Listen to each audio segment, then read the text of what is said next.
Assalamualaikum warahmatullahi wabarakatuh. Saat ini kita kembali bertemu untuk membahas analisis fisika bagian kedua, yaitu kedudukan dan ruang lingkup.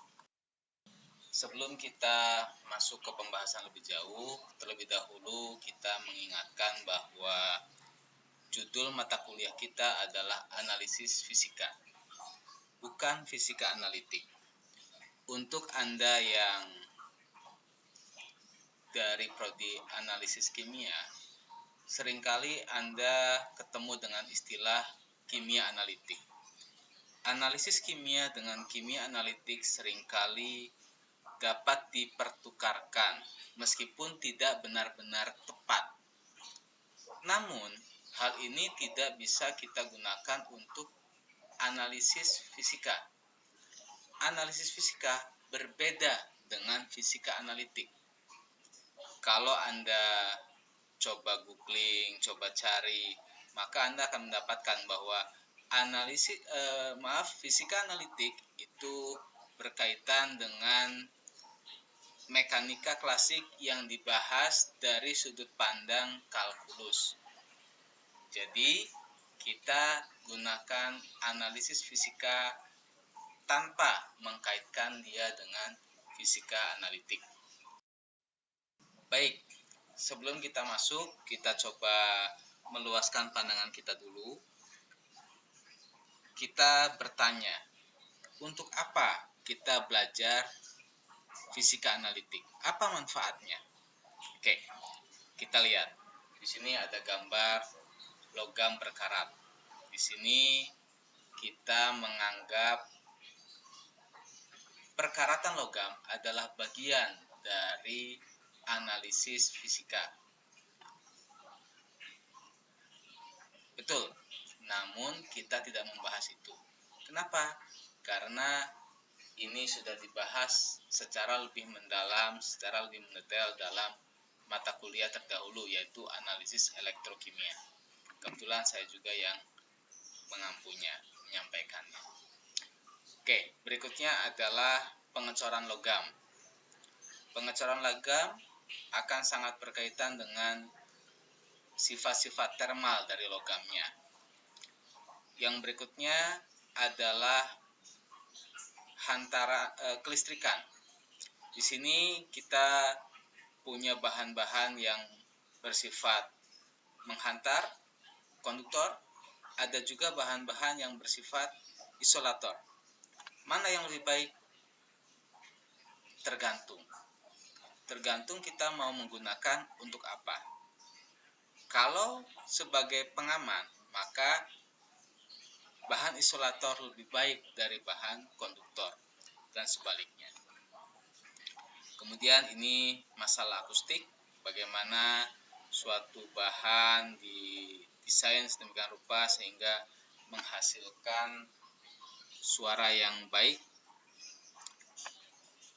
Kemudian ini adalah dua orang yang menyandang difabilitas. Mereka sedang melakukan lomba. Kita barangkali Anda pernah dengar istilah Paralimpik. Nah, mereka adalah atlet Paralimpik. Olimpiadenya rekan-rekan saudara kita yang menyandang difabilitas. Anda perhatikan di sini ada kaki buatan yang disambungkan dengan bagian tubuh mereka. Anda bisa bayangkan bahwa bahan yang digunakan ini harus mampu menopang berat tubuh atlet, terlebih lagi ketika mereka berlari. Kenapa? Karena ketika berlari, pada saat ini menyentuh tanah, maka bahan ini akan menahan beban yang lebih besar, berkali-kali lipat dibandingkan dengan berat tubuh atletnya. Sehingga bahan pembuat ini dituntut untuk memiliki karakter kuat, namun lentur. Kenapa harus lentur? Untuk dapat meredam tumbukan Anda mungkin pernah melompat, tidak usah tinggi, dari ketinggian 20 cm atau 30 cm. Dari ketinggian yang segitu pun, ketika Anda melompat, lutut Anda tertekuk. Untuk apa? Untuk menahan tumbukan antara kaki Anda dengan lantai. Kalau kaki Anda lurus, jatuhnya itu akan sangat sakit. Maka di sini harus lentur supaya mampu meredam tumbukan. Termasuk di sini ada lekukan. Nah, lekukan ini juga sama, fungsinya untuk meredam tumbukan. Jadi, ini harus mampu juga berperan sebagai shock breaker. Kalau kita bicara kendaraan bermotor, itu ada shock breaker. Anda bayangkan kalau shock breakernya itu kaku, maka kita yang mengendarinya akan sakit, duduknya pun sakit. Jadi ini adalah salah satu bagian dari material engineering yang sifat-sifatnya kita bahas juga di sini. Material engineeringnya tidak kita bahas, tapi sifat-sifatnya kita bahas. Baik, berikutnya adalah kedudukan analisis fisika di dalam sains analitik. Dulu kita dapat membedakan dengan jelas mana yang merupakan fisika, mana yang merupakan kimia, mana yang merupakan biologi, dan seterusnya. Kimia dibagi-bagi lagi, organik, anorganik, dan seterusnya. Kita dapat membedakan itu dengan mudah. Namun, pada hari ini, kita melihat bahwa batas-batas antar satu bidang itu menjadi luntur. Nah, jadi, satu dengan yang lain itu saling berkaitan. Oke. Dari yang saling terkait itu kita mencoba untuk melihat secara lebih fokus pada apa yang disebut dengan sains analitik. Di sini adalah definisi dari sains analitik. Termasuk di dalamnya ada fisika analitik, kimia analitik, dan seterusnya, termasuk kemometri. Apa itu kemometri? Kemometri adalah gabungan dari matematika, statistik, dan seterusnya untuk dapat menginterpretasikan hasil analitik. Jadi, kemometri sendiri lebih dibayangkan sebagai suatu tools untuk mengolah dan menginterpretasikan data-data yang diperoleh dari suatu analisis.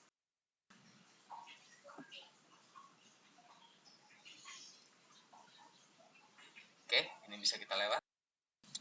Berikutnya, analisis fisika dan analisis kimia. Keduanya saling terkait. Kita coba lihat dulu masing-masing. Analisis fisika, rangkaian kegiatan yang terkait dengan penetapan pengujian sifat-sifat fisik dari suatu bahan.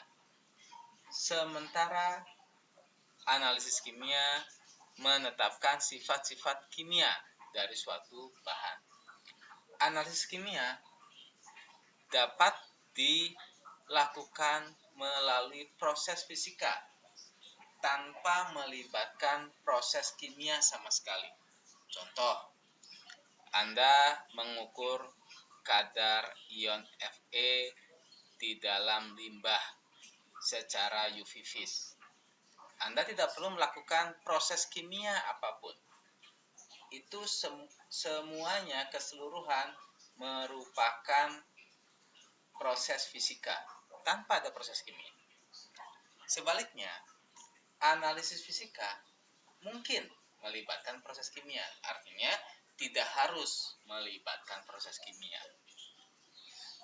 Contoh, tadi di slide sebelumnya ada logam berkarat. Perkaratan itu termasuk dalam analisis fisika, namun melibatkan proses kimia. Redox, silakan nanti Anda pelajari lagi, ingat-ingat lagi apa yang sudah disampaikan pada mata kuliah analisis elektrokimia. Berikutnya, apa beda pengukuran, penetapan, dan pengujian? Pengukuran penetapan, pengujian, silakan Anda baca definisinya. Yang jelas nanti pada saat kita melakukan suatu analisis, kita akan sulit juga untuk menyatakan suatu analisis merupakan pengukuran, penetapan, atau pengujian. Karena tergantung nanti bagaimana kita melihatnya. Misal kita melakukan pengukuran konsentrasi secara UV vis. Untuk alat yang konvensional itu merupakan suatu pengujian. Kenapa? Karena ada pembandingnya, ada standarnya, dan seterusnya. Tapi untuk alat-alat yang modern, kita tidak lagi melihat memasukkan lagi standarnya, memasukkan lagi kurva standar dan seterusnya. Itu sudah ada. Yang kita lakukan hanya ambil sampel, pencet, diukur, selesai keluar. Jadi bisa jadi itu dianggap sebagai pengukuran. Jadi pada prakteknya pengukuran, penetapan, dan pengujian ini akan sulit untuk dibedakan. Oke, ini saya rasa tidak ada hal yang perlu komentari. Silakan Anda. Kemudian ini ruang lingkupnya, analisis fisika klasik dan analisis fisika modern. Masing-masing sebagiannya nanti akan kita bahas, sebagian lagi mungkin itu jatah Anda untuk mempelajari secara mandiri.